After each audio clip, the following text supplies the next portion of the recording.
क्या करूं? राजा आया है, भगवान थोड़ी आया है, बुलाओ, भेजो अंदर। राजा आए और राजा ने आकर के ऐसे ही धीरे से झुक करके प्रणाम किया और फकीर के सामने अपना सवाल रख दिया, साधु के सामने, कि मेरा सवाल है आपसे। फकीर ने कहा क्या? बोले स्वर्ग कहाँ है, नरक कहाँ है, कहाँ इनके दरवाजे खुलते हैं, मुझे जवाब दीजिए। नरक का दरवाजा कहाँ जाके खुलता है, मुझे जवाब दीजिए। स्वर्ग का दरवाजा कहाँ जाके खुलता है, मुझे जवाब दीजिए। साधु ने कहा राजा बने फिरते हो इतनी भी बुद्धि नहीं है, सवाल पूछने आ गए यहाँ, जाओ, मेरा अभी मूड नहीं है तुम्हें जवाब देने का, चले जाओ यहाँ से, अगली बार आना तब जवाब दूंगा। यहाँ सवाल करने आयो, क्या मैं तुम्हारे यहाँ बिल्कुल फ्री बैठा हुआ हूँ कि तुम्हारा जवाब दे दूंगा? मंत्रियों ने कहा हो गई गड़बड़, राजा है भाई वो, उनके सामने कोई इतनी ऊंची आवाज में बात करता है। फकीर ने कहा मुझे नहीं देना जवाब, I don't have time for your nonsense questions, मेरे पास नहीं है समय, मैं नहीं, मैं क्या सवाल लेकर के आए हो, स्वर्ग का दरवाजा कहाँ, मैं नहीं जानता, अगली बार आना, अभी मैं नहीं जवाब देने वाला। राजा ने कहा अच्छा, निकाली तलवार। अरे गुस्सा आ गया राजा को, मुझसे कभी कोई ऊंची आवाज में बात नहीं करता और तुम्हारी इतनी हिम्मत, इतनी जरूरत, इतनी हिम्मत। पंडाल में बैठे तमाम लोग जवाब पर ध्यान देना, टीवी पर बैठे तमाम लोग जवाब पर ध्यान देना, अगर ठीक लग जाए तो विचार जरूर करना इस बात पर, क्या बोले वो, तुम्हारी इतनी हिम्मत। फकीर बैठा हुआ है, राजा ने पूछा स्वर्ग का दरवाजा कहाँ खुलता है, नरक का दरवाजा कहाँ खुलता है? तो फकीर ने कहा चले जाओ यहाँ से, भाग जाओ, मुझे जवाब नहीं देना। राजा ने कहा अच्छा, आज तुम्हारे प्राण ले लूंगा, तुमने राजा का अपमान, मेरा अपमान किया है। और जैसे ही तलवार निकाली ना, फकीर एकदम से उछल करके बोला यही तुम्हारे नरक का दरवाजा खुल गया है, यही तुम्हारे नरक का द्वार है, यही नरक का द्वार है भाई, ये क्रोध नरक का द्वार है, ये अहंकार नरक का द्वार है। श्रीमद् भगवद गीता 2 अध्याय 45वां श्लोक, त्रिगुण्या विषया वेदा निस्त्रे गुण्यो भवार्जुन। रामचरितमानस अरण्यकांड 15वां दोहा 6 चौपाई नीचे वाली लाइन, किसको नरक और स्वर्ग में क्या भेद, तो काम कोह मद दम बना जाके तात निरंतर बस में ताके। क्या बात पूछी तुमने, तो तलवार निकाल करके कहा बताओ, जवाब पूरा सुनना। तलवार निकाल करके राजा कहता है मैं तुम्हारे प्राण ले लूंगा, तो वो क्या बोले साधु, यही नरक का द्वार है तुम्हारे लिए खुल गया। जैसे ही ये सुना ना, सुनना ध्यान से जवाब, जैसे ही ये सुना ना कि नरक का द्वार खुल गया, राजा की आंखों में आंसू आ गए, हाथों में से तलवार छूट गई, पूरे चेहरे का पानी उतर गया, आंखों में आंसुओं की धारा बह पड़ी। उसने कहा बाबा जी क्षमा करो, क्षमा करो, मुझे क्रोध आ गया। तो साधु जी ने पलट के जवाब दिया राजा यही तुम्हारे स्वर्ग का द्वार खुल गया है, ये तुम्हारे स्वर्ग का द्वार है जो तुम समर्पण कर रहे हो। कहाँ है स्वर्ग और नरक, जीना यहाँ, कहाँ जाएंगे? क्यों करूं मैं उधार की बात आपसे, वर्तमान में कथा सुनो, मरने के बाद मिलेगा स्वर्ग। भाई देखो मैं बहुत ज्यादा ज्ञानी नहीं हूं, मैं कोई बहुत, मैंने शास्त्र पुराण कुछ पढ़ा नहीं है, लेकिन जहां तक मैं जानती हूँ मेरी छोटी बुद्धि है, आप भले ही मेरे चक्कर में आके मेरा समर्थन मत करना, लेकिन थोड़ा सा समझना।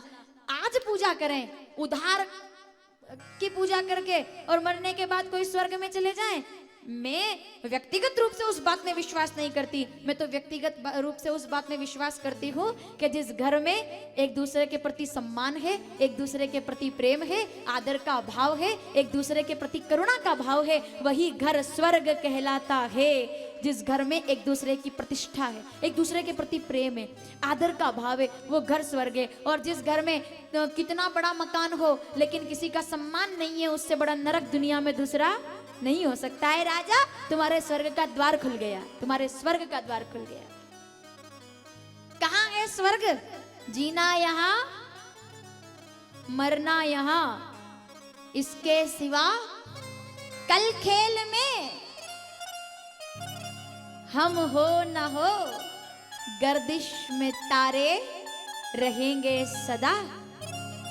जो पंडाल में लोग बैठे हैं उनके बारे में एक बात कहूं, समय आएगा समय जाएगा, हम 7 दिनों के बाद काठमांडू से चले जाएंगे, हम दुनिया में कहीं भी रहेंगे, जब तक हमारा जीवन है सब कुछ मिट जाएगा, सब कुछ ठीक है ना। हमारा नाम भी मिट जाएगा, शरीर मिट जाएगा, ठीक है, सब कुछ मिट जाएगा, पर एक बात बोलूं आपसे, आपका काठमांडू आना, 7 दिन पशुपतिनाथ महादेव के चरणों में बैठकर अधिक मास में भागवत सुनना, इस दुनिया के काल कालांतर तक ये मिटने वाला नहीं है। अमिट्य छाप छोड़ करके, ये अमिट्य छाप कौन भूलेगा इसको। कल खेल में हम हो ना हो, गर्दिश में तारे रहेंगे सदा, भूलेंगे वो, भूलेंगे, भूलोगे तुम पर हम तुम्हारे रहेंगे सदा, रहेंगे यही माता। जितनी परिक्रमाएं आपने की होगी, जितनी बार आपने बागमती में डुबकियां लगाई होगी, रहेंगे यहीं अपने निशान, इसके सिवा जाना कहाँ। कहाँ है स्वर्ग, कोई मुझसे पूछे 3 घंटे तक 5:30 बजे से 8:30 बजे तक काठमांडू के अंदर इस भागवत के पंडाल में है स्वर्ग। जो आनंद लेना चाहे वो खुल करके देखे, क्या आनंद 7 दिनों में आप लोग यहाँ प्राप्त करने वाले। यही स्वर्ग है भैया, आज वर्तमान आपका स्वर्ग। अब जो टीवी पर लोग बैठे हैं, जो नहीं आ पाए, मैं आपके लिए शुभकामनाएं करती हूँ कि आप नेपाल आओ, काठमांडू दर्शन करो। मेरे अपने ही लोग जो नहीं आ पाए होंगे किसी न किसी कारण से, स्वास्थ्य संबंध से या व्यवस्था से या किसी भी कारण से नहीं आ पाए, पर मैं आपके लिए केवल इतनी प्रार्थना कर सकती हूँ कि आप यहाँ आए। हाँ, ये तो तय है कि ये 7 दिनों का आनंद तो अब करोड़ों का खर्च करने के बाद भी वापस से आने वाला नहीं है, लेकिन ये बात है, ये जो रहेंगे यही अपने निशान, अपने निशान। ये जो हम यहाँ बैठे, हमने परिक्रमाएं लगाई, आप रुद्राक्ष की, ये क्या है सबको पता है, ये क्या है जो मेरे हाथों में, ये क्या है। मैं बोलना चाहती हूँ इस विषय पर, ये क्या है जो मेरे हाथों में है, ये और कुछ भी नहीं है, ये निशान है मेरे भोलेनाथ के उस दर्द का, ये उनकी आंखों का वो आंसू है जो यहाँ धरती पर गिर करके रुद्राक्ष के रूप में प्रकट होकर के आया है। ये उनकी आंखों का आंसू है, ये वो आंसू है। क्यों रुद्राक्ष इतना धन्य है, क्यों? क्योंकि मेरे भोलेनाथ की आंखों से आंसू किसी दुनिया के दर्द में नहीं आया, दुनिया के गम में नहीं आया। जब वो कभी राम जी की सेवा करके उनका चिंतन करते, उनका ध्यान करते और उनकी आंखों से जो प्रेम का आंसू गिर गया, वही आपके गले का रुद्राक्ष बन करके आपके साथ भारत जाएगा। वो आंसू जो रुद्राक्ष बना है, रहेंगे यही अपने निशान, ये निशान, ये रुद्राक्ष, ये रुद्राक्ष मेरे भोलेनाथ के राम जी के प्रति समर्पण का वो अश्रु बिंदु है। भगवान भोलेनाथ के आंसू से प्रकट हुआ है ना रुद्राक्ष, उनके आंसुओं से। अब वो कैसी विधा में, कैसी कहानी में प्रकट हुआ, मैं उस और नहीं, उस पे आगे चर्चा कर लेंगे, लेकिन ये है उनकी आंख से निकलने वाला, उसके प्रेम में वो आंसू रुद्राक्ष बन गया, उसको समर्पण कहा गया। तो भाई वो कोई स्वर्ग नरक में नहीं जानती, आपका आचरण स्वर्ग है, आपका कर्म स्वर्ग है, आपका घर स्वर्ग है, आपका जीवन स्वर्ग है, आपके 7 दिनों की नेपाल की यात्रा स्वर्ग है। हमने तो जीते जी स्वर्ग देख लिया और अगले साल तो और बड़ा स्वर्ग देखेंगे।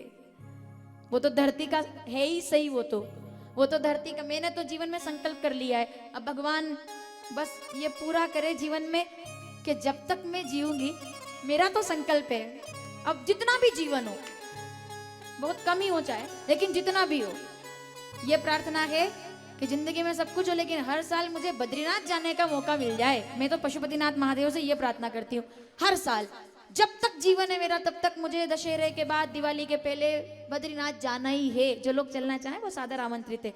वो कथा वाला विषय अलग है, लेकिन ये मेरी जीवन भर की यात्रा है। हमेशा 4 धाम मैंने पूरे किए, अभी 2 वर्षों में 4 धाम पूरे किए। एक बार केवल बद्रीनाथ, फिर एक बार केदारनाथ धाम, गंगोत्री, यमुनोत्री। भगवान की कृपा से 4 धाम करने का अवसर मिला तो समझ में आया कि कहाँ हम भटके हुए हैं। धरती का स्वर्ग तो यहाँ विराजमान है, नर नारायण पर्वत पर। जो लोग नहीं गए हो ना, मेरी बात जरा एक बार विचार करना। आप जीवन में और कहीं जाए ना जाए, बद्रीनाथ जरूर चलिएगा, क्योंकि वो स्वर्ग है धरती का।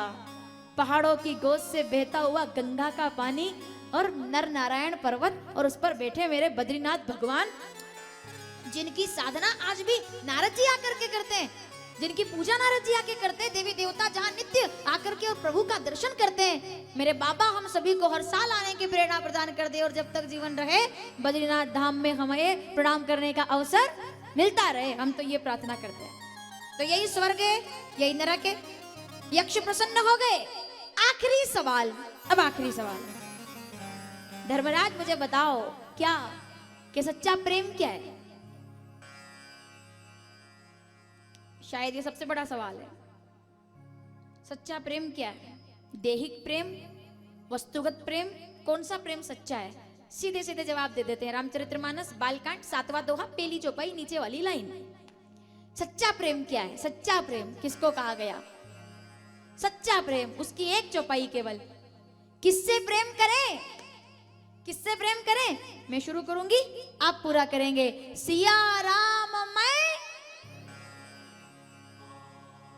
केवल इंसानों से ही नहीं, प्रकृति से भी मेरा प्रेम है, पक्षियों से भी मेरा प्रेम है। सुनना मेरी बात, अब मेरा जवाब थोड़ा सा सुनना। हाँ बिल्कुल बिल्कुल एकदम ध्यान से, थोड़ा दिमाग में आया तो बोल देती हूँ। क्या है इस जगह का महत्व, क्या है? और एकदम ऐसे गुमनुम बैठे मत रहना, जब मैं पूछूं तब तैयार रहना, बिल्कुल एकदम तैयारी के साथ। मुझे इंसानों से भी प्रेम है, मुझे पृथ्वी से भी प्रेम है, तारों से भी प्रेम है, चंद्रमा से भी प्रेम है, सूर्य से भी प्रेम है, मुझे पक्षियों से भी प्रेम है, मुझे गिद्ध से भी प्रेम है, मुझे काग से भी प्रेम है, मुझे शुक से भी प्रेम है, मुझे पशुओं से भी प्रेम है। इसके लिए मैं पशुपतिनाथ बन करके काठमांडू में बैठा हुआ हूँ, क्योंकि मुझे सबसे प्रेम है। पार्वती सिया राम, क्या मतलब है पशुपतिनाथ का? मैं कथा में नहीं जा रही, वो कैसे प्रकट हुए, उनका आधा भाग आप केदारनाथ में जाके दर्शन करोगे, ये मेरे को नहीं पता। वो कैसे भीम के द्वारा रोक लेने पर यहां प्रकट हो गए, ये मेरे को नहीं पता। पशुपतिनाथ महादेव का स्वरूप क्या है, मैंने तो अभी तक दर्शन भी नहीं किया। मैं तो आप लोगों की आंखों में ही दर्शन कर लेती हूँ। मेरा मंदिर आप सब हो, अभी तक मुझे मौका नहीं मिला दर्शन का, लेकिन आप लोग दर्शन करके आते हो, मैं आपका दर्शन करती हूँ। पशुपतिनाथ का मतलब क्या है? पशुपतिनाथ, अगर मैं ठीक बोल जाऊं तो चौपाई पढ़ लेना, रामचरितमानस बालकांड 7वां दोहा पहली चौपाई नीचे वाली लाइन। क्या मतलब है पशुपतिनाथ महादेव का? कि मैं केवल मनुष्य से नहीं, मैं केवल मानवता से नहीं, केवल पक्षी से नहीं, मैं पशु से भी उतना ही प्रेम करता हूँ। मैं इस जगत का नाथ हूँ, मैं अनाथों को सनाथ करने वाला त्रिलोकी का नाथ हूँ, इसलिए लोग मुझे पशुपतिनाथ कहते हैं। मेरी नजर में सब समान है। सिया राम मैं, इससे बढ़िया चौपाई मुझे तो रामचरितमानस में दूसरी नहीं मिली, नहीं मिली, बिल्कुल नहीं मिली। क्योंकि क्या बढ़िया चौपाई है। सिया राम मैं दुश्मन में भी अपने राम को देखता हूं साहब, समस्या वहां आकर के खड़ी हो जाती है। मैं अपने मित्र में भी राम को देखता हूं, मैं तो अपने दुश्मन में भी राम को, मैं नहीं कह रही हूं, भोलेनाथ कह रहे हैं कि मैं तो शत्रु में भी राम को देखता हूं, मैं तो मित्र में भी राम को देखता हूं। जहां देखता हूं वहां तू ही तू है, तेरे सिवा ना मेरी कोई आरजू है। जहां देखता हूं वहां तू ही तू है। ये पशुपति है, ये पशुपति है। सिया राम, कौन से लड़ाई और कौन से झगड़े, कौन सी दुश्मनी और कौन से तेरा और कौन सा मेरा। सिया राम मैं सब जग जानी, मैं जहां देख कंकर कंकर में शंकर विराजमान है हमारा। कंकर कंकर में, अभी बकावा गए थे हम लोग, इस समय वहां टीवी चल रही होगी, कथा सुन रहे होंगे लोग। तो जब कथा थी हमारी चितावद में, गौशाला, जहां से कई लोग टीवी देख रहे होंगे, कई लोग जुड़े हुए चितावत से, आसपास के जितने भी गांव हैं, हजारों युवा उस कथा में जुड़े थे। बकावा में मुझे दर्शन करने का अवसर प्राप्त हुआ। शिवलिंग जो आपको यहाँ पर ये जो मेरे पास है, जो मैंने धारण किया हुआ है, वही शिवलिंग जिसका अभिषेक किया जाएगा। आप लोगों को सूचना दी गई है कि आप लोग प्राप्त कर सकते हैं, ये वही शिवलिंग है। मैं दुनिया को बताऊं, ये बकावा में प्रकट होने वाला, वहां पर निर्मित होने वाला वो शिवलिंग है। क्यों कहा जाता है कंकर कंकर में शंकर? क्योंकि भारत की भूमि के हर कंकर में मेरे भोलेनाथ विराजमान है, इसी के लिए उनको पशुपतिनाथ कहा गया है। इसके लिए वो प्रकट है, इसके लिए। आप अगर कहीं शिवलिंग प्रकट होते, निर्मित किए जाते पूरे भारतवर्ष में, तो वो मध्य प्रदेश में आपको नर्मदा के तट पर बकावा जाना होगा, जहां भोलेनाथ कंकर कंकर में शंकर बन करके विराजमान है। एक बार जय जयकार कर लें शंकर भगवान की। सिया राम मैं करो प्रणाम। आइए जल्दी से आगे बढ़ जाएं। सवाल सुने। सबसे सच्चा प्रेम पूरी दुनिया से पशुपति बन जाना, सबका पालक बन जाना, सबका प्यारा बन जाना। सिया राम मैं सब जग जाने, करो प्रणाम जोरी जुग पानी। आखिरी सवाल पूछ लिया यक्ष ने। 100वां सवाल होगा ये कि ठीक है धर्मराज, मैं तुमसे खुश हुआ, प्रसन्न हुआ, आप मांगो। इन चारों भाइयों में से किसी एक को जीवित कर सकता हूं, मांगो। किसे मांगते हो? कौन है धर्मराज? किसे मांगते हो बोलो। तब धर्म और कुंती के संस्कार देखना। अब आप आज मैं आपको, महाभारत में हम चलेंगे तो बहुत सारी चर्चा करेंगे, लेकिन कुंती के संस्कार देखना, वो क्या कहते हैं। धर्मराज से पूछा यक्ष ने, आखिरी सवाल, इन चारों में से किसी एक को जीवन दान दे सकता हूं, बोलो किसे किसे जीवित कर दूं। तो यक्ष को लगा कि ये भीम को जीवित करेंगे क्योंकि वो बलशाली है, ये अर्जुन की कहेंगे क्योंकि ये धनुर्धारी है। लेकिन धर्मराज कहते हैं नहीं, मैं माद्री पुत्र, मैं चाहता हूं आप नकुल को जीवन दान दे दें, क्योंकि हम 3 भाई जीवित ना भी रहे तो मैं अपने घर में माता कुंती का सुध बन करके रहूंगा, लेकिन कहीं माता माद्री शोकाकुल ना हो जाए, इसके लिए मैं नकुल का जीवन दान चाहता हूं। इतना सुना, समता का भाव देखा, चारों पांडव जीवित होकर के और जलाशय से जल भर करके जाते हुए नजर आए। बोलिए धर्मराज की। जब ये सुनाए गए प्रसंग तो प्रसन्न हो गए 88,000 महात्मा। क्या आनंद है इस कथा में, क्या आनंद है, क्या भाव है। जीवन संवर जाए इन कथाओं से, जीवन बदल जाए इन कथाओं से। नारद जी ने व्यास जी को कहा, बाबा जी बड़ा प्यारा, और ये भजन मुझे बड़ा अच्छा लगता है, बड़ा प्यारा लगता है कि वो क्या कह रहे हैं व्यास जी नारद जी से, आपका ये थोड़ी देर का सत्संग और आपने मुझे बता दिया कि मुझे क्या करना है, उसके लिए मैं आनंदित हूँ। मेरी जिंदगी संवर जाए अगर तुम मिलने आ जाओ, मेरी जिंदगी, मेरा जीवन संवर जाए, मेरा जीवन निखर जाए अगर तुम मिलने आ जाओ। आइए जरा भाव के साथ। और वो क्या कहते हैं, उन्होंने क्या कहा।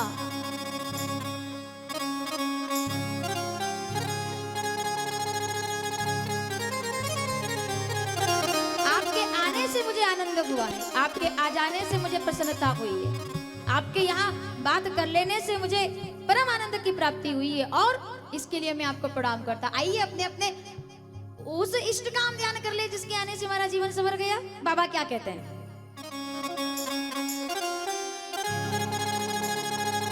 मेरी जिंदगी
झलकते आँख से आंसू कहीं बेकार न हो जाए। झलकते आँख से आंसू कहीं बेकार न हो जाए। मेरा मुझ में कुछ नहीं, जो कुछ है सो तू, तेरा तुझको सौंपता गुरवर क्या लागत है वो।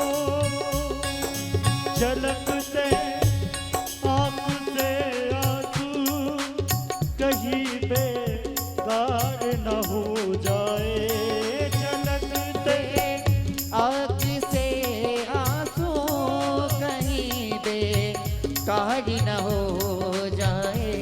ओ कहीं बेकार न हो जाए। चरण छूकर बने मोती, ओ चरण छूकर बने मोती, चरण छूकर बने मोती, चरण छूकर बने मोती। अगर तुम मिलने आ जा, मेरी जिंदगी संवर जाए, अगर तुम मिलने आ जाओ।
करम से बन गया पत्थर नहीं है रूप तेरा कोई।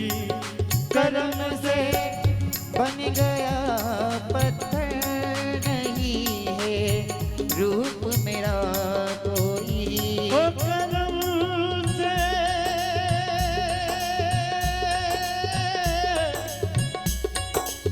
करम से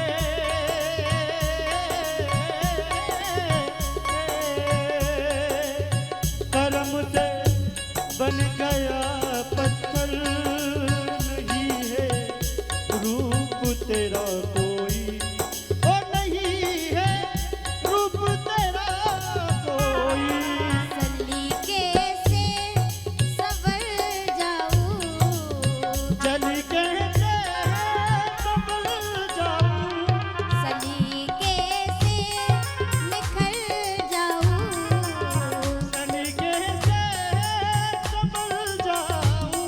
अगर तुम मिलने आ जा, मेरी जिंदगी संभल जाए, अगर तुम मिलने आ जाओ।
44 डिग्री तापमान से, 45 डिग्री तापमान से, लेकिन यहाँ आकर के देखा तो वर्षा हमारा स्वागत कर रही थी।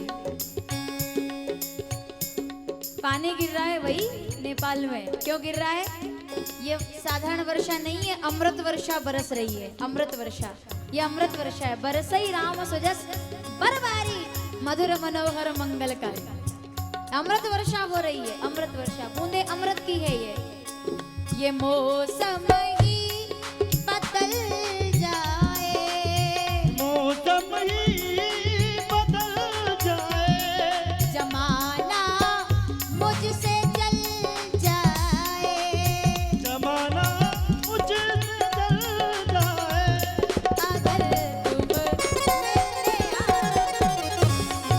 मेरी जिंदगी जल जाए, अगर तुम मिलने आ जाओ, तमन्ना फिर मचल जाए, तमन्ना फिर जल जाए, जीवन ये संभल जाए, ये जीवन ही संभल जाए, अगर तुम मेरी जिंदगी संभल जाए, अगर तुम मिलने आ जाओ।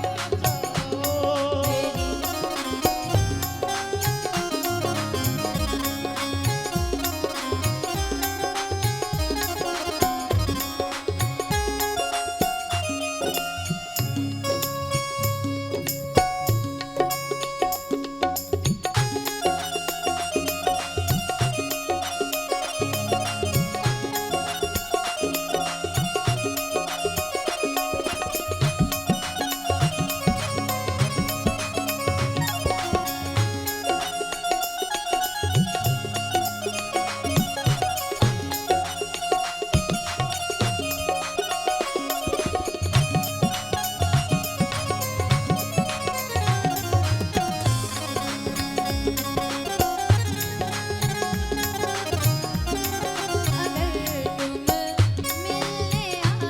जाओ, अगर तुम मिलने आ जाओ,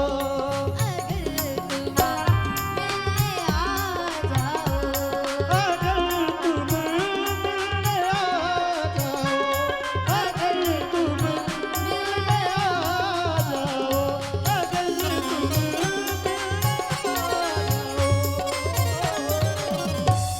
बोलिए कृष्ण कन्हैया लाल की। तो मेरे आखिरी सवाल का जवाब बैठे हुए सभी श्रद्धालु जन देंगे। सिया राम मैं सब जग जाने, करो प्रणाम जोई जुग पानी। भागवत उसी आनंद की यात्रा से निकल करके यहाँ तक पहुंची। व्यास जी बड़े प्रसन्न हो गए नारद जी का संवाद सुनकर। चिंता से चिंतन की यात्रा यहाँ पूरी हो गई। आगे कथा श्रवण में जब आगे बढ़े हैं, सूत जी के सामने 88,000 महात्मा जन, बड़ा प्रसन्नता का विषय था। यहाँ पर अब एक ऐसे राजा के जन्म की कथा होने जा रही है, जिस राजा ने हम आप सभी लोगों को भागवत कथा सुनने का यह अवसर प्रदान किया। बोलिए परीक्षित जी महाराज की। भैया सावधान, सावधान और अब सावधान, क्योंकि मुझे तो लगता है कि इतनी कथाएं अब तक जो मैंने की है, लगभग 14-15 वर्षों से मैं सतत कथा कर रही हूँ। कई कथाओं के माध्यम से आप सभी से चर्चा करने का मौका मिला है, लेकिन उन सभी कथाओं में जो मेरा सबसे प्रिय प्रसंग है वो अब मैं आपके सामने रखने जा रही हूँ। जीवन भर बोलना चाहती हूँ उस प्रसंग पर डॉक्टर साहब, जीवन भर। जब तक जीवन है तब तक मैं केवल इस एक शब्द पर बोलना चाहती हूँ। मेरी जिंदगी जब तक है मैं चाहती हूँ कि लोग मुझे केवल इसमें सुने कि मैं इस विषय में क्या कहना चाहती हूँ। मैं कथा रख रही हूँ आपके सामने। अथ श्री महाभारत कथा। कथा है पुरुषार्थ की, ये स्वार्थ की, परमार्थ की। सारथी जिसके बने श्री कृष्ण भारत, शब्द उद्घोषित हुआ सत्य सार्थक सर्वदा। महाभारत कथा। मैं तो मुझे कोई कुछ कहे लेकिन मैं तो महाभारत के बारे में बोलना चाहती हूँ क्योंकि महाभारत मेरा प्रिय विषय है। क्योंकि महाभारत एक ऐसी कथा है, इतना कम समय रह गया है, क्या क्या मैं बोल पाऊंगी, लेकिन थोड़ा सुन लेते हैं क्या महाभारत की मर्यादा और क्या महाभारत की कथा। एक हस्तिनापुर जैसा राज्य, थोड़ा सा मुझे एक बात का जवाब देना आप। सभा में बैठे हुए विद्वान लोगों का थोड़ा सा ध्यान चाहती हूँ, थोड़ी देर आप मेरी तरफ एकदम एकाग्रता के साथ देखेंगे तो मुझे आनंद आएगा। माताओं जरा सावधान। जो कथा हम सुनने जा रहे हैं वो बड़ी अद्भुत है और आपका ध्यान उसके लिए बहुत मेरा जरूरी है, क्योंकि ये वाला दरवाजा अब बंद कर दिया जाएगा, इसके आगे मुझे कुछ कहना ना पड़े। यहां पर सूत जी कथा सुनाने जा रहे हैं, उसका नाम महाभारत कथा है। मैं इस सभा से एक जवाब चाहती हूँ, केवल एक जवाब। मुझे लगता है कि मुझे महाभारत में ज्यादा आज कुछ नहीं बोलना, केवल एक सवाल का जवाब सभा में बैठे हुए लोगों से चाहती हूँ। सत्संग चैनल के माध्यम से जो लोग सुन रहे हैं, मैं परीक्षित जन्म की ओर आगे बढ़ूं उससे पहले केवल एक सवाल, एक बस, उसके आगे कुछ नहीं। मुझे केवल एक सवाल का जवाब दे दीजिएगा। हस्तिनापुर जैसा राज्य जिसका राजा महाराज धृतराष्ट्र जैसा बलवान है ना, बिना भूमिका के सीधे सीधे बोल रही हूं क्योंकि समय मेरे पास बहुत कम रह गया है। धृतराष्ट्र जैसा राजा जिसकी भुजाओं में इतना बल था, क्या बोलूं मैं आपके सामने महाभारत के बारे में। जब मैं बोलती हूँ तो कितने ही लोग जो टीवी पर सुन रहे होंगे, कई बार तो लोग मुझसे पूछ लेते हैं, फिर जिन लोगों ने पूछा है वो भी जवाब सुनने के लिए कृपया तैयार रहें। जिनकी जिज्ञासाएं मुझ तक पहुंची है अन्य लोगों के माध्यम से, मैं चाहती हूं कि आप मैं तो जवाब नहीं दे पाऊंगी आपके सवाल का, लेकिन आपके सवाल जिज्ञासाएं मुझ तक पहुंची, मैं बहुत विनम्रता से जवाब देना चाहती हूँ कि महाभारत के लिए मेरे मन में इतना सब कुछ क्यों मैं बोलती हूँ इस विषय में। आपको ठीक लगे तो आप बस मेरा समर्थन कर देना।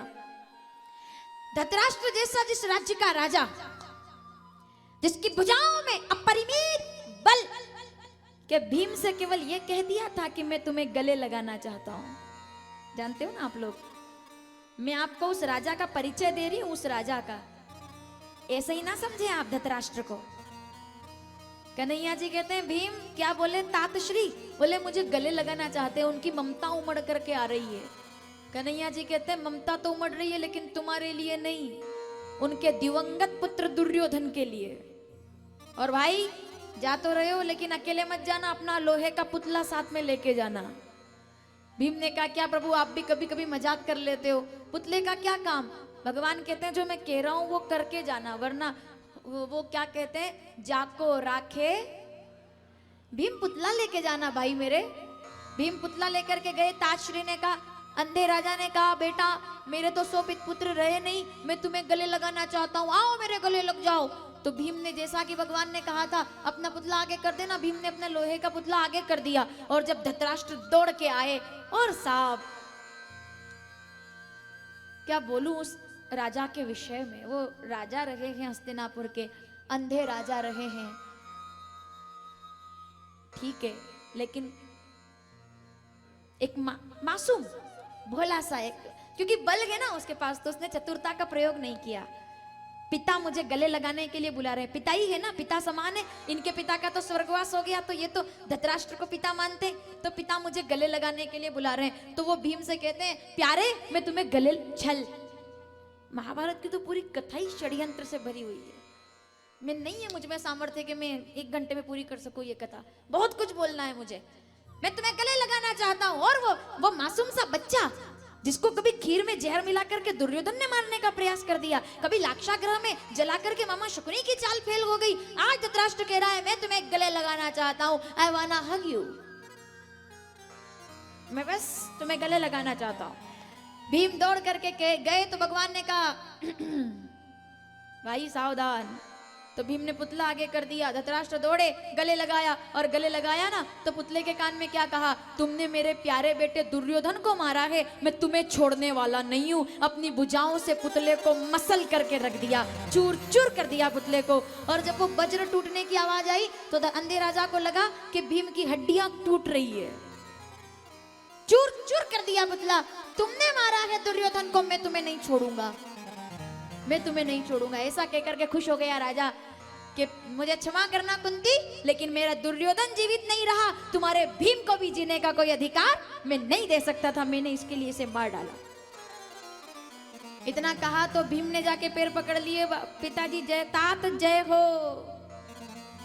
भीम क्या ये तुम हो? बोले नहीं मैं नहीं हूं। फिर जाको राखे साइया मार सके ना।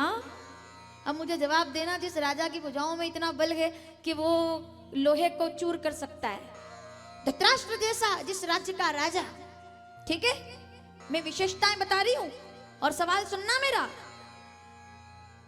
कृपाचार्य जैसा जिस सभा का आचार्य, जिनका ज्ञान अपरिमित, जिनका गुरु कौन, क्या उस गुरु की महत्ता रही होगी कि एक बालक को जब वो गुरु ने कह दिया कि मैं तुम्हें शिक्षा नहीं दूंगा क्योंकि तुम राजवंशी नहीं हो, क्योंकि तुम राजवंशी नहीं हो तो मैं तुम्हें शिक्षा नहीं दूंगा, तब एक बालक जिनकी मिट्टी की प्रतिमा बना करके और ऐसा धनुर्धारी बन जाए कि जिसके सामने डरने लगे अर्जुन भी, ऐसे शिष्य को, ऐसे शिष्य का वो गुरु कितना सामर्थ्यवान होगा, जिसे द्रोणाचार्य कहा जाता है। गुरु द्रोणाचार्य, जिसका शिष्य, क्या नाम है मुझे बताओ शिष्य का? कितनी बड़ी त्याग और समर्पण की विधा का नाम, क्या नाम है? क्या बोलूं मैं आपको? वो मासूम सा बच्चा गुरुजी से कहता है, गुरुजी मैंने आपकी मिट्टी की प्रतिमा से सीखा है, फिर भी आप जो कहें तो मैं तुमसे दक्षिणा चाहता हूं। तो गुरुजी ने दक्षिणा मांग ली। बहुत सारे सवाल है मेरे तो दिमाग में, लेकिन मैं क्या कहूँ। गुरुजी ने दक्षिणा मांग ली कि मैं तुमसे दक्षिणा चाहता हूँ। एक बात मुझे इंसाफ के साथ बताना, जब गुरु दीक्षा नहीं दी गई तो दक्षिणा लेने का भी कोई अधिकार कभी नहीं बनता था। बच्चे ने अंगूठा काट दिया साहब, और सामने एकलव्य कहता है कि लीजिए गुरुजी ये अंगूठा। वो जानता था कि अंगूठा काटने के बाद शिक्षा मेरी बेकार हो जाएगी, लेकिन आप चाहे गुरु से, आप गुरु बने ना बने, मैं चेला बन करके और गर्व अनुभव करना चाहता हूं कि मैं आपका शिष्य हूं। ये द्रोणाचार्य ही कर सकते थे एकलव्य और कर्ण के साथ, ये द्रोणाचार्य कर सकते थे क्योंकि वो गुरु थे, है ना। मैंने रामेश्वरम में एक बात कही थी कि वो गुरु थे इसलिए अंगूठा मांग लिया। सावधान, मुझे जवाब देना सभा के लोग, गुरु थे इसलिए अंगूठा मांग लिया, सदगुरु होते तो कभी अंगूठा नहीं मांगते, वो तो शिष्य को तार देते कि प्यारे शिक्षा सबके लिए बराबर है। ये भेदभाव कैसा? जिस राज्य का गुरु द्रोणाचार्य जैसा, जिस राज्य का राजा धृतराष्ट्र जैसा, जिस राज्य के आचार्य कृपाचार्य जैसे, जिस राज्य का ज्येष्ठ पुत्र दुर्योधन जैसा बलवान जिसके सामने कोई टिकता नहीं था, दुशासन जैसा बलवान जिसके सामने कोई झुकता नहीं था, जिस राज्य के बच्चों का दोस्त मित्र भी कैसा, उससे बड़ा दानी शायद हस्तिनापुर में उस युग में कोई रहा नहीं होगा। कि भगवान भी जिसकी प्रशंसा करते हैं कि कर्ण से बड़ा दानी कोई दूसरा, वो राधेय, वो कुंती तनय, वो देवताओं का आशीर्वाद, कर्ण जैसा जिसका मित्र। ये सब इतनी भूमिका क्यों बनाई मैंने? केवल एक सवाल के लिए, और मुझे जवाब देंगे आप जरूर। बिना जवाब दिए मेरी कथा पूरी नहीं होगी आज, चाहे कुछ हो जाए। धृतराष्ट्र जैसा राजा, कृपाचार्य जैसे आचार्य, द्रोणाचार्य जैसे गुरु, कर्ण जैसा दोस्त, दुर्योधन दुशासन जैसे 100 बेटे, और इतना ही नहीं, उस सभा का बूढ़ा कैसा, बुजुर्ग कैसा, गंगा पुत्र। यहां आकर के मेरी कथा रुक जाती है, पता नहीं क्यों। यहां आकर के मेरी कथा रुक जाती है, पता नहीं क्यों। मैं तो यहां से आगे भी नहीं बढ़ पाती कई बार। जिस राज्य का बूढ़ा बुजुर्ग, पितामह भीष्म जैसा, ऐसे बड़े बड़े लोग सभा के अंदर बैठे हुए थे। पितामह भीष्म बहुत बड़ा नाम है भाई। लोग मुझसे बात करते हैं, पूछते हैं, एक सवाल आया है मेरे बीच में कि पितामह भीष्म ने तो विष्णु सहस्त्र नाम का पाठ किया, तो फिर क्या मैं कैसे कह सकती हूँ कि पितामह भीष्म ने क्या जो उन्होंने नई रक्षा की द्रौपदी की, तो फिर मुझे क्या अधिकार बनता है कि मैं कुछ कहूँ? बिल्कुल नहीं बनता है मुझे अधिकार कि मैं पितामह भीष्म के बारे में कुछ कहूँ। लेकिन मुझे केवल एक बात का जवाब देना, केवल एक बात का जवाब। पितामह भीष्म से पूछा गया कि जब सब कुछ हो रहा था तो आपके मौन का कारण क्या था? तब वो कहते हैं कि मैं वचन से बंधा हुआ था, मैं वचन तोड़ने वाला नहीं, मेरा वचन मुझे रोक रहा था, मेरा वचन। मेरा जवाब सुने वो लोग जिनकी जिज्ञासा है पिता गंगा पुत्र के विषय में सुनने के लिए। पितामह भीष्म वचन से बंधे हुए थे इसलिए वो मौन रहे। दो लोगों के वचन ने साहब, मैं ये तो नहीं जानती कि क्या फायदा क्या नुकसान, लेकिन हमारे सामने बहुत बड़ी कथा ला करके रख दी दो लोगों के वचन ने। सब कुछ भूला जाएगा। महाभारत भी चाहे कितने ही लोग उसमें याद रखे जाएंगे, कितने भूले जाएंगे, लेकिन एक बात तो है, दो लोगों का वचन इतिहास में याद रखा जाएगा। एक का जवाब मैं दूंगी, अगले का जवाब आप देंगे। एक वचन हस्तिनापुर से उठा है, जिस एक वचन ने मजबूर कर दिया स्वयं को कि वचन नहीं तोड़ना चाहिए। मैं आपसे पूछती हूं, चलो मुझे जल्दी से जवाब देना, वचन तोड़ना चाहिए, प्रतिज्ञा तोड़नी चाहिए कि नहीं तोड़नी चाहिए? जल्दी से जवाब दो, समय अब कम है, जल्दी से। आप बोले ना, केवल गर्दन हिला दें। वचन तोड़ना चाहिए कि नहीं तोड़ना चाहिए? बिल्कुल नहीं तोड़ना चाहिए। वचन है भाई, नहीं तोड़ा जा सकता, बिल्कुल प्रतिज्ञा ना तोड़ी जाए। पितामह भीष्म कहते हैं, मैं कैसे बोलता, मैं प्रतिज्ञाओं में बंधा हुआ था। एक वचन ने महाभारत जैसा युद्ध करा दिया, अगले वचन ने अयोध्या जैसे राज परिवार के दो वचन। मैं बस अपने दिल के भाव आप तक पहुंचा रही हूं, मुझे बस समझना। रामचरितमानस अयोध्या कांड 35वां दोहा, दूसरी चौपाई। सुनना मेरी बात जरा ध्यान से। दो वृद्धों के वचन ने इस दुनिया को इतिहास दे दिया, ऐसा जो हमने सोचा नहीं था। ठीक है, वचन नहीं तोड़ना चाहिए, मैं भी आपका समर्थन करती हूँ, लेकिन मैं आगे थोड़ा सा आपसे क्षमा चाहूंगी। वचन नहीं तोड़ना चाहिए। पितामह भीष्म अपना वचन नहीं तोड़ सकते थे क्योंकि वचन में बंधे हुए थे। राजा दशरथ अपने दो वरदान के वचन में को नहीं तोड़ सकते थे क्योंकि वचन में बंधे हुए थे। लेकिन इन दोनों के साथ केवल एक चौपाई बिल्कुल एकदम सीधे जाकर फिट हो जाती है कि सब कुछ भूला जाएगा, समय बीत जाएगा, घड़ियां बीत जाएगी, लेकिन तोर कलंक मोर पछताऊ। ये कलंक कभी मिटने वाला नहीं है, ये पछतावा कभी मिटने वाला नहीं है। दशरथ जी ने कहा था कि कैसे, तोर कलंक मोर पछताऊ। दो वचन राजा दशरथ के नहीं तोड़े, ठीक है। एक वचन पितामह भीष्म का है हस्तिनापुर के, मैं नहीं बोलूंगा कौरवों के खिलाफ, हस्तिनापुर के सिंहासन की मुझे रक्षा करनी है। प्रतिमाओं में पूजा उलझी। मुझे 3-4 लाइनें थोड़ी अच्छी लगी तो मुझे वो जवाब आया तो मैं बोल दूं। कुमार विश्वास, डॉक्टर विश्वास की 3-4 पंक्तियां जो मुझे अच्छी लगी, जो सवाल पूछते हैं कि भीष्म, पितामह भीष्म के बारे में क्या कहा जाए, तो मेरे पास केवल एक ही जवाब है और मैं केवल इतना कहना चाहूंगी। प्रतिमाओं में पूजा उलझी, विधियों में उलझा भक्ति योग, सच्चे मन से षड्यंत्र रचे, झूठे मन से सच के प्रयोग। एक एक शब्द ध्यान से सुनना। प्रतिमाओं में पूजा उलझी, विधियों में उलझा। मेरा जवाब अगर आप तक पहुंचे, मुझे वो जवाब चाहिए। प्रतिमाओं में पूजा उलझी, विधियों में उलझा भक्ति योग। डॉक्टर साहब, ये मैं बहुत भाव से आप तक जवाब पहुंचाना चाहती हूँ, जहां मेरी जिज्ञासाएं आपकी मुझ तक पहुंची है कि क्यों गंगा पुत्र के विषय में मुझे शिकायत क्यों है पितामह भीष्म से। केवल इतनी सी शिकायत है, प्रतिमाओं में पूजा उलझी, विधियों में उलझा भक्ति योग, सच्चे मन से षड्यंत्र रचे, झूठे मन से सच के प्रयोग। जो प्रश्नों से डह जाए वो किरदार बनाकर क्या पाया। मेरा जवाब, डॉक्टर साहब ये जवाब आपके लिए है, ये आपके सवाल का जवाब है। आप सुने और मुझे आशीर्वाद दें। जिन्होंने मुझसे पूछा कि क्यों मैं क्यों शिकायत करूं पितामह भीष्म से और मैं जवाब ठीक दे जाऊं, तो मुझे इस पांडाल का कड़वे सवाल का मीठा सा आपका समर्थन मुझे मिल जाए। प्रतिमाओं में पूजा उलझी, 100 लड़के दुर्योधन जैसे बलवान, राजा धृतराष्ट्र जैसा बलवान, गुरु द्रोणाचार्य जैसा ज्ञानवान, कृपाचार्य जैसे लोग, पितामह भीष्म जैसे लोग, इतनी बड़ी हस्तिनापुर की सत्ता, लेकिन उस हस्तिनापुर की इतनी बड़ी सत्ता ने इस दुनिया को महाभारत के अलावा और कुछ भी नहीं दिया। महाभारत के अलावा और कुछ भी नहीं दिया, एक युद्ध के अलावा कुछ नहीं दिया। प्रतिमाओं में पूजा उलझी, ये जवाब मेरा पहुंचे वहां तक कि क्यों मुझे शिकायत है पितामह से, क्यों शिकायत है द्रोणाचार्य से, क्यों शिकायत है।